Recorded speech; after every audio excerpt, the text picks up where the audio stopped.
Welcome to the final video in our series on healed.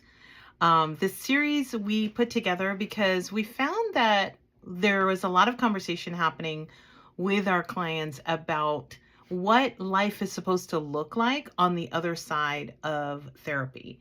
Um, and first of all, even that question is a little bit dicey because personally, I feel like therapy, just like any other form of healthcare, is something that we will be in and out of throughout our entire lives because mental health doesn't just evaporate and become a non issue. Mental health, emotional health is part of our being and will always need some form of tending, either, stuff that we're doing on our own, or just like we go to the doctor when we need a little extra help, we access therapy or other resources to help us with that. So the question right off the bat is a little bit, maybe, how they say you're asking the wrong question. So there's something to be said about the question in and of itself, because it's sort of implying that you arrive and then on the other side of that arrival things look a particular way. So maybe that's the first answer to the question, is to say, okay, the question's the wrong question to begin with. And in the other videos we've talked a lot about, okay, but yeah, if you've invested in a good course of therapy, you've really done some hard work, you've dug into your story, you've grieved your losses, and now you're building your new story, it's reasonable to sort of have some questions about, all right, well, what is this supposed to look like? And so the other videos in the series have talked about, all right, what happens with my emotions? What does that look like? How does that change? What happens with being triggered, on the other side of doing good therapy work? What are the expectations there? So we've had some good conversations about what does the new story look like? What does it look like when we are, coming to the other side of our work and building out a whole new life? And today's video is going to talk about something that we primarily use with our clients, and that is when we're analyzing a person's story, we analyze it through one of two lenses, either attachment theory or parts of self. And so I wanted to talk a little bit about, within that context of that analysis lens that we've been using in therapy, and maybe you've used it in your therapy, all right, what does that context look like on the other side of, deep therapy work? And so let's talk about attachment theory first.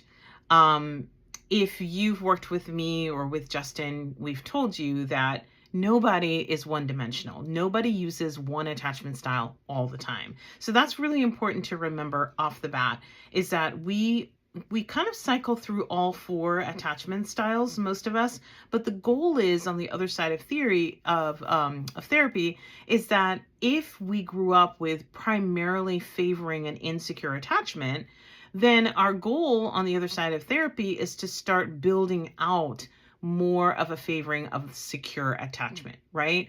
And so just because we now have learned about attachment theory, we understand what our attachment style favorite was, and we now have decided I want to operate from a secure attachment perspective, that doesn't mean that now, boom, it's over, you're done and ready to go. We are going to continue to kind of cycle through all four styles, but we're going to be mindful of starting to really favor secure attachment in how we relate most of the time, right? And that's a lot of mental work. And that's the thing that I think we don't talk about a lot on the other side of therapy. You can do really good therapy, but then now to activate it and actually have a different life, there's a tremendous amount of mental work that's going to go on for quite some time. It can take a few years for your brain to completely change its default setting. And in that period of time, you're having to do a lot of intentional, mindful attention to the decisions that you're making, the thoughts that you're thinking. You have to decide, okay, what are the things that I need to be telling myself now if I want to really favor secure attachment? Things like, there is enough love to go around. I am worthy of love and belonging. There are reliable, trustworthy people like me in the world. Relationship ruptures can be repaired. These are the things that you're going to have to constantly remind yourself of in order to start moving more towards the secure attachment more often than not. And then the other half of the equation is the actions. Not only do you have to constantly be telling yourself these truths, but you now have to consistently act as if that is true. And so if I'm telling myself I am worthy of love and belonging, okay, well, when I'm engaging this person who is complimenting me, who is offering assistance, in an area that where I need help, I am now going to have to take the risk. I'm going to have to act on that thing that I'm telling myself and actually accept what's being given to me, right? And that can be really, really difficult to do because now we're starting to act in ways opposite to what we learned when we were growing up, opposite to the ways in which we had to survive in the past. And so this is a lot of work, and it takes a few years of consistency, consistently telling yourself the truth, consistently acting on those truths before things really change. So that's a really important expectation to set when you are kind of on the other side of doing a lot of digging into your story and understanding you've gained all this insight and awareness, you've grieved your losses, and now you're like ready to come out of the starting gate, you're running the race, you're doing the thing. It's important to have this understanding of what this is going to look like, how much work it actually is, and how long the process does take. So let's move to parts of self. So if you were analyzing your story through the lens of parts of self, this is actually kind of what kicked off the whole series, because I was talking with a client and we had used parts of self to analyze her story. And we had been in sort of phase 3 for a little bit, and we were working on some specific goals that she had. And a situation came up, and I think I referenced, what is your inner child, feeling or needing in this moment? And we got to talking, and it came to light that her expectation was that because she had analyzed her story and she had grieved her losses, well, then now those parts of self were now like sort of settled and would kind of retire. Right? So my inner child would kind of like go away. My critical voice would no longer be a thing. My adolescent self would also sort of retire. And so, in her mind, she was thinking those parts of self would just sort of like go to pasture, and she would only have to sort of work on her loving adult self, living out of her loving adult self.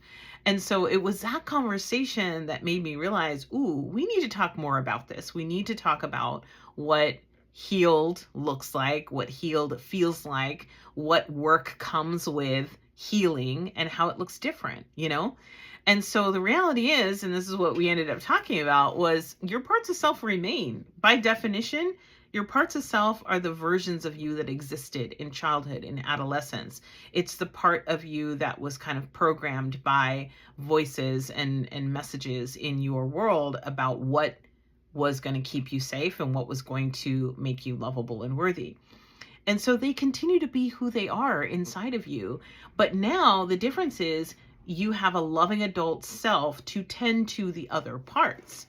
And so the work is developing your loving adult self and developing the skills for your loving adult to be able to parent the inner child, the adolescent self, and be able to engage the critical voice in a way that's compassionate and loving, but firm, of like, girl, guy, man, dude, whatever. However you talk to your critical voice, calm down. Although when in the history of man has calm down ever worked, right? When you tell us so, don't take that literally. But anyways, that becomes the work, is developing your loving adult skills. Just like any new parent, it's a process. And guess what? The context is always changing. We continue to grow, we continue to evolve, we continue to live life. And so things are always popping off, things are always shifting and changing. And so that role that your loving adult plays is constantly evolving and growing and changing. So we never sort of arrive at a place where a loving adult is, perfect and is kind of like perfectly overseeing the other parts, and we don't ever have to like shift some of our strategies. Like that's just not a thing. And so again, understanding that can really take the pressure off, Because now, if I understand that developing secure attachment as my favorite style is a process that takes a few years, and it requires consistent mental work and actually choosing different behaviors. If I understand that my parts of self continue to exist within me, but now I'm learning how to tune in, how to tend to, what's going on inside, my inner world, and learning how to respond well to each of those parts to give them what they need so that I can function in the most effective way in my everyday life. And again, that process takes time and it's always changing. If I get that, well, then now, like I said, it takes a lot of the pressure off, because there's no longer any pressure then for me to have, to sort of arrive at this place of perfection, or I've got this. No, I'm in work in progress. But now the difference is I've got tools, I've got skills, I've got knowledge that I can use to grow and continue on this journey. And so I think that understanding can really help us settle into a place of peace and a place of being able to enjoy the progress that we have made, that we are making, because it becomes so precious when you're not so constantly fixated on this supposed arrival that you're supposed to, like, why am I still feeling this? Or why am I still triggered? Or why am I still having to work so hard to tell myself the truth? Like, if you're not distracted with that kind of, fixation on why isn't things the way that I think that they should be, well, then now you can relax and you can enjoy what you do have, and you can enjoy and notice the progress that you've made and the progress that you are making.